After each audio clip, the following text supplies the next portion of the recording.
Good evening, the Hood Table, all my official hoodies, and all my subscribers, friends, family, supporters, bushwatchers, lurkers, everybody.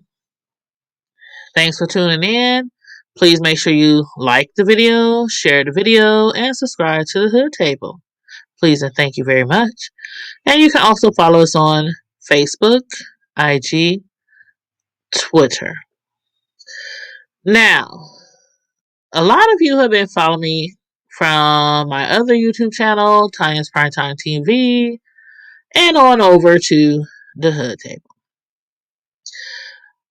And a lot of you, as far as like personal, people really close to me, like family and friends, knows my very personal experiences. You might have grew up with me. You might have went to school with me. You might have went to church with me. You might have lived in the same neighborhood as me.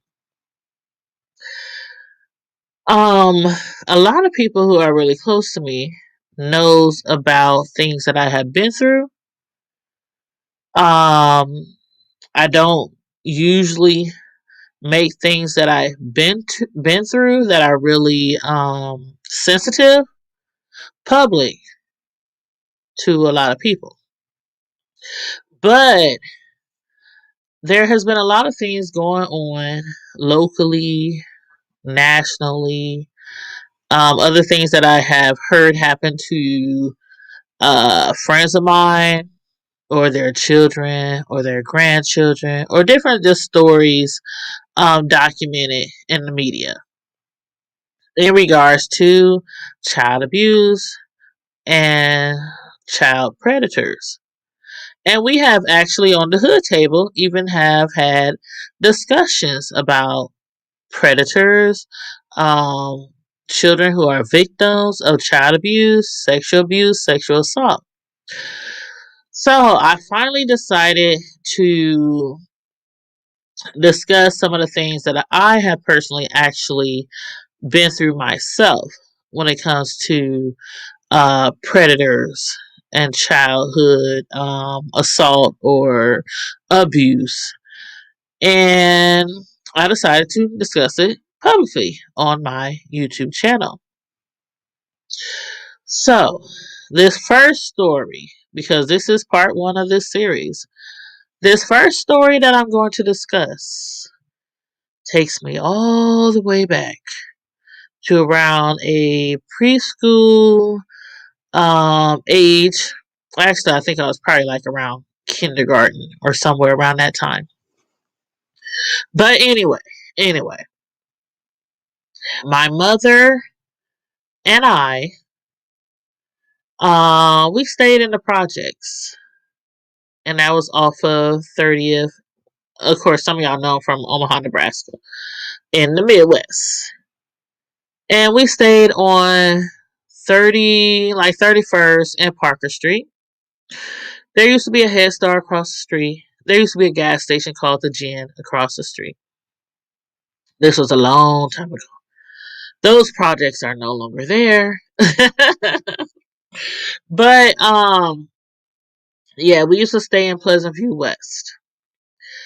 And I can vividly recall, and people who know me very, very well, from my children to my cousins, first, second, third cousins, friends, they know I have a very, very, very good memory. I remember stuff all the way back.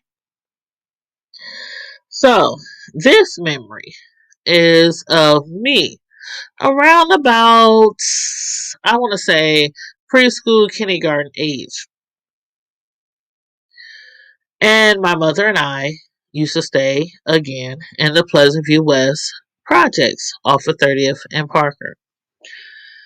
And every weekend, there was this lady who always came and knocked on different people's doors in the projects, trying to get them to come to church.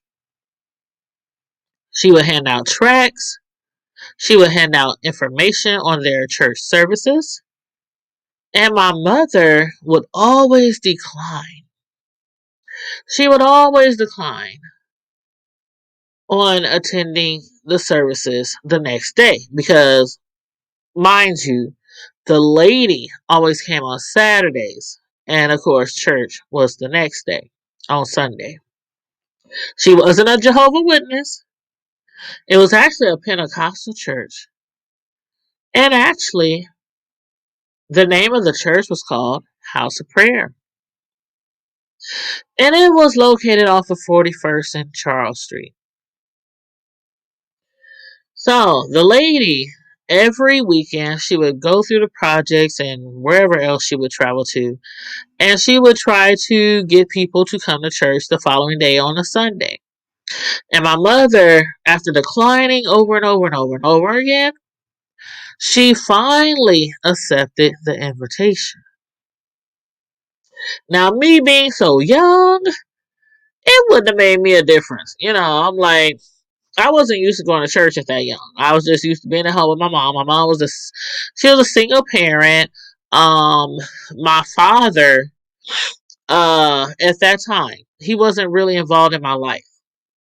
So my mother was a single parent. She lived in the projects. She was on welfare, food stamps, Medicaid, all that. No shame. I'm not ashamed to say what, my mother had to go through in order to raise me. But yeah, so we lived in the projects and we were on the system. And so this lady, she again, always would come through our area of the projects every Saturday and inviting us to come to church the next day. One day, my mother finally accepted her invitation. And we went to church the next day. Now, mind you, we didn't have a vehicle. My mother didn't even learn how to drive by then. So we didn't have our own car. We had no vehicle. My mother had no license. So they had like a church, van, a busing service or a van service, to pick up people who wanted to come to church. And you would like sign up on a list or, something like that to go to church. And I believe that's how we got to church. It was either that or the lady who kept inviting my mother to church took us to church. And that first time going to church, I really can't remember. I do recall later on because we kept going to the church. And later on, we were being transported by a church van or van service. But at that first time when we went to church, I cannot recall if we went through a van service or if that lady actually picked us up. But anyway, when we first went to church service, the following Sunday, after my mother declined over and over and over again, week after week after week after week, she finally accepted the offer to, attend a church service. And me being like 5 years old around the age, it was all new to me. It was exciting.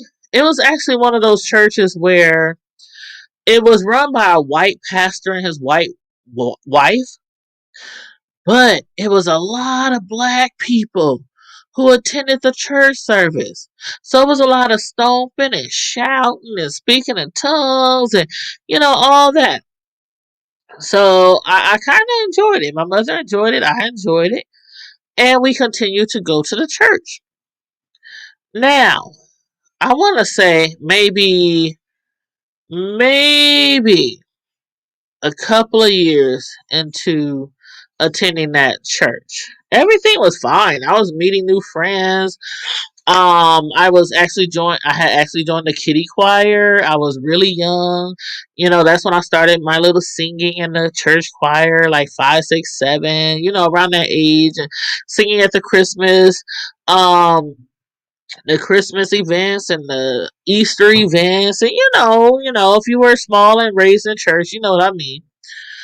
But like a few years after that, um, was my first incident of being introduced to a child predator. And it really caught me off guard because, life at that time was well.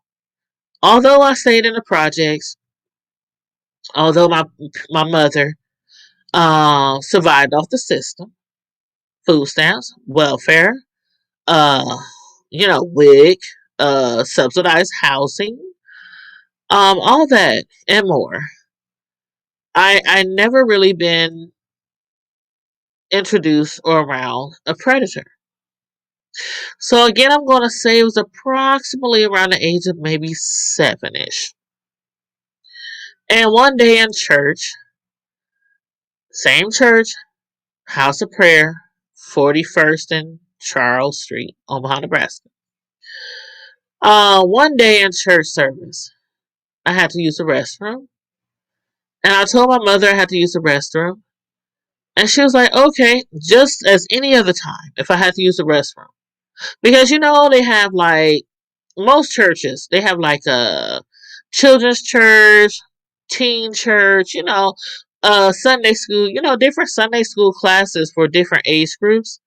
They have like the regular, the grown ups have like the main service, and then they have different classrooms throughout the church for Bible study, not Bible study, but Sunday school. So yeah, we did have like bathroom breaks and stuff in Sunday school for the kids, but at that time, I really had to use the bathroom. I was in the main area of the church, like the main the pastor was preaching, church was going on, and I had to use the bathroom. So I told my mother I had to use the bathroom. And the bathroom that we normally use was in the basement of the church. And it was a really big church. Beautiful, beautiful, nice church. And the bathroom was in the basement of the church. So my mother, no concerns, of course. Okay, go downstairs and use the bathroom, but hurry back.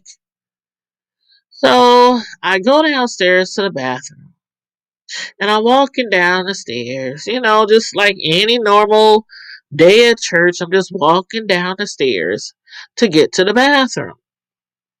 And the bathroom, the female bathroom or the ladies' restroom, was like you go down the stairs of the church and then like over to your right is like the female bathroom.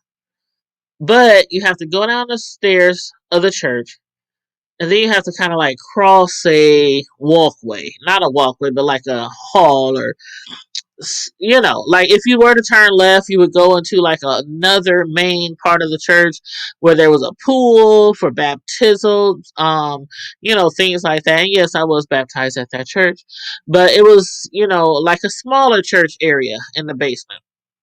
But if you turn to the right and walked a little bit of ways across from the stairs, when you're coming down the stairs, there were like the restrooms. And to the far right was the women's restroom or female ladies' restroom. And but if you come down the stairs, like if you come right down the stairs and look immediately to your right, without walking a few feet to the restrooms, if you look immediately to your right, there was like this space over there. Like it was a dark area, like um it was like I don't know what to call it. It was just a space. I don't know if it was for storage but you can see it clearly. You can see it clearly. And like a cubby space, something like that. And people could stand over there. You could be over there, stand over there in that area. And so I came down the stairs to use the restroom. And immediately to my right, I heard this psst, psst, come here.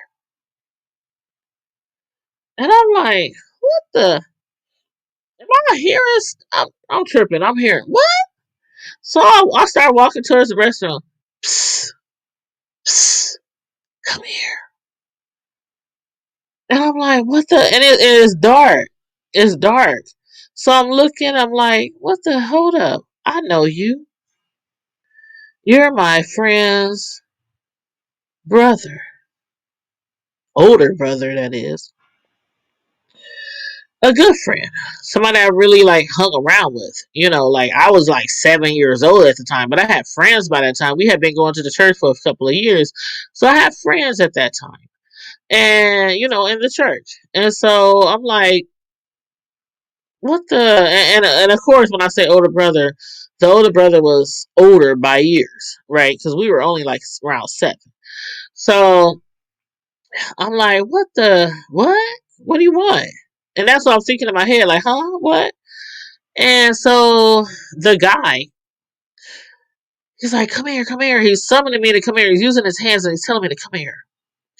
And so I started walking towards him because I knew him. And I'm like, hey, what's up? Well, that's probably not what I said, but I probably would say, what do you want, at that age? And I look down and he has like his pants down and his underwear down and his private parts out. And he's holding and like, rubbing himself and stroking himself and, things like that. And I'm looking like, mind you, I'm only 7. I ain't never seen nothing like this before.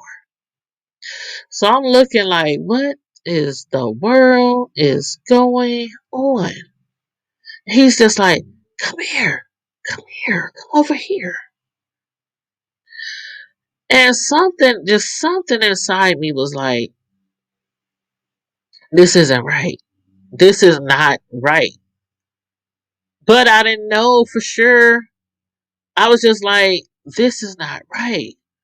Like, I've never seen the things. Okay, I'm older now, but when I was at that age, I'm like, what is that? Like, what is that contraption? I don't have one of those when I pull my pants down or my skirt down, so I didn't understand. But the way that he was just like begging me, come here, come here, come here. And I'm like, I, I was so scared. When I tell you, I was terrified. Now, I really had to use the bathroom. I really had to use the bathroom. But something told me that if I went and walked a few feet further to get into that bathroom stall, there's something bad. It was like this weird feeling. I didn't know. Like, I didn't know what a predator was. I didn't know what sex was. I didn't even know what a penis was. So I'm like, I don't know, but it was something weird going through my mind. Like, this isn't right. This isn't right. So I just took off. I turned around and I took off and I ran back up those stairs to the church. And it's like 2 flights of stairs. When you're going up the stairs, you go one flight and then you turn the corner, then you run up another flight and you're into the main uh cathedral or the main part of the church or whatever you call it. Um and I ran and I jumped up on the pew with my mother and I was just a shaking and sweating. And she was like, "What's going on? What's wrong? Did you use the bathroom?" And I'm just like, yeah, I didn't even know what to say. I'm just like, I didn't know what to say. I'm like 7 years old at the most. It was around the age of 5 to 7, but I think it was more closer to 7. And I was just like, I didn't know what to say. I didn't know what to say. I mean, because at that time in the service, my mother, she was jumping, she was shouting, she was speaking in tongues, she was all this kind of stuff. And when I jumped on the pew and was looking like crazy, she kind of stopped what she was doing. She was looking at me like, "Did you use the bathroom? You cut?" And I was like, "Oh, I didn't know what to say." And she just went on about her business, shouting and stomping and speaking in tongues and praising God and yes, Lord, hallelujah, all that. That was my first experience with a child predator. And when I think about it, even to this day, and not just today, but over the years, I never really told my mother what happened in that basement. I didn't even understand it myself. I really didn't understand it myself. Like the things I saw, I was just confused. Like I didn't know what to say. The words weren't even coming to me. When she was asking me, "Are you okay? Like, did you use the bathroom?" I'm like, I was just like speechless. But when I think about it after that and over the years, when I think about it, The craziest part for me was that that was the brother of a very good friend of mine at that time. And I'm still friends with that person. We're actually still Facebook friends. And we comment on each other's posts. We like each other's posts. But I've just never said anything. And I'm like, it's kind of like some people who things happen to them 10, 20, 30 years ago, and they just like, what will it do now? What effect will it have now? Will it help? Will it even, you know what I'm saying? And maybe I should have said something at that age when I was like 7-ish. Maybe. I don't even know what could have happened because I didn't even know what I was experiencing at the time. Had I maybe been a little older, I might have been like, oh, this man was trying to pull me into a dark corner of the church and rape me. I probably would have done more. But at that time, I was like, I didn't know what was going on. So I didn't even know to tell. And then after that incident, it never happened again. And I continued being friends with uh the person's sisters and brothers, and they got a big family. And I continued being, associated with them. But as I got older, I really hardly ever saw that particular person. So it wasn't like I saw that person all the time, even though I was still friends with that person's brothers and sisters, family. But for some reason, I don't know what happened. If he was just not around a lot or stopped going to church, or I don't know. But as the years went on, as I got older and older, I started to think back like, could there have possibly been somebody else who had walked down into that basement and went over to that dark corner of the church near the restrooms instead of doing what I did and saying in my head, something, something, something just ain't right, and running away? I don't know. I hope nobody ever walked over into that dark corner of the church, but I know I did. But yeah, that is my first story of being introduced into a childhood predator.